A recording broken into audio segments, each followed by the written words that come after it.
परम प्रेममय श्री श्री ठाकुर अनुकूल चंद्र श्रीमुख निःसृत पवित्र नारी नीति ग्रंथ पाठ।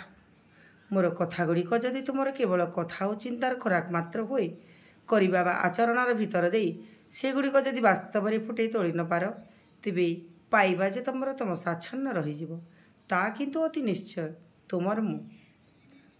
नारी नीति बर बरण रे अश्रम्भ जदि उपयुक्त स्वामी लाभ करने को चाह पुरुषों ठारू दूर रे रुह काहाकू हेले भी स्वामी भाव में कल्पना कर नहीं कारण यह द्वारा मन कामलोलुप होई तुमर दृष्टि को अश्चल करि तोलिब किंतु जहाँ को स्वामी करने को चाह तांकर इष्ट आचार वंश जश स्वास्थ्य श्रद्धा ज्ञान इत्यादि तुमर काम्य सहनीय और बहनीय कि नुहे अवलोकन कर एवं मंगलकांक्षी गुरुजन सहित आलोचना कर प्राप्तिर भ्रांति कम ही घटिब।